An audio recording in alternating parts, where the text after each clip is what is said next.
அனைவருக்கும் வணக்கம்.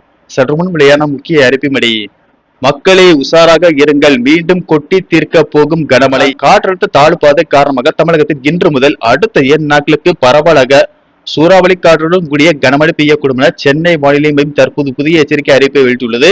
இதில் குறிப்பாக எந்தெந்த தேதிகளில் எந்தெந்த மாவட்டங்களில் கனமழை பெய்யக்கூடும் என்பதை பற்றியும் மேலும் சில கூடுதல் தகவலை தான் நம்ம வீடியோவில் பார்க்கிறோம். வீடியோ கடைசி வரைக்கும் ஸ்கிப் பண்ணாம பாருங்க. வீடியோக்குள்ள போறதுக்கு முன்னாடி இந்த வீடியோ லைக் பண்ண பிடிச்சிக்கோங்க. வாங்க வீடியோக்குள்ள போகலாம். தமிழக கடலோர பகுதிகளில் கீழ்மட்ட வளிமண்டலத்தில் ஒரு பலவிதமான காற்றழுத்த தாழ்வு பாதை நிலவுகிறது. இதன் காரணமாக தமிழ்நாட்டில் மேற்கு தொடர்ச்சி மலை மாவட்டங்கள், வட கடலோர தமிழகத்தில் ஒரு சில இடங்களிலும், புதுவை மற்றும் காரைக்கால் பகுதியிலும் இடி மின்னல் மற்றும் பலத்த காற்றுடன் கூடிய மிதமான மழை பெய்யக்கூடும். ஏனைய தமிழகத்தில் ஒரு சில இடங்களில் இடி மின்னலுடன் கூடிய லேசான மழை பெய்யக்கூடும்.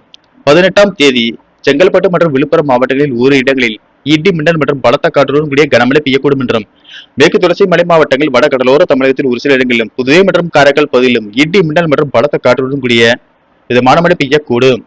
ஏனைய தமிழகத்தில் ஒரு சில இடங்களில் இடி மின்னலுடன் கூடிய லேசான மழை பெய்யக்கூடும்.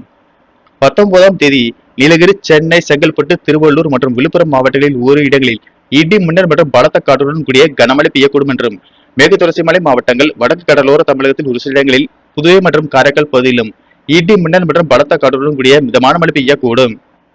ஏனைய தமிழகத்தில் ஒரு சில இடங்களில் இடி மின்னலுடன் கூடிய லேசான மழை பெய்யக்கூடும். மேலும் வருகிற 23ஆம் தேதி வரை மேற்கு தொடர்ச்சி மலை மாவட்டங்களில் ஒரு இடங்களில் லேசானது முதல் மிதமான மழை பெய்யக்கூடும் என்றும், ஏனைய தமிழகத்தில் ஓரிரு இடங்களிலும், புதுவை மற்றும் காரைக்கால் பகுதியிலும் லேசான மழை பெய்யக்கூடும்.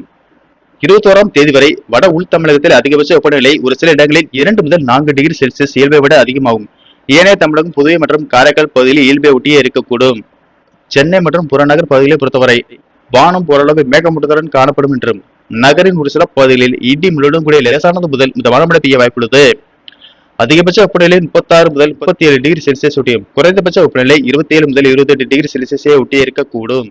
நன்றி, வணக்கம்.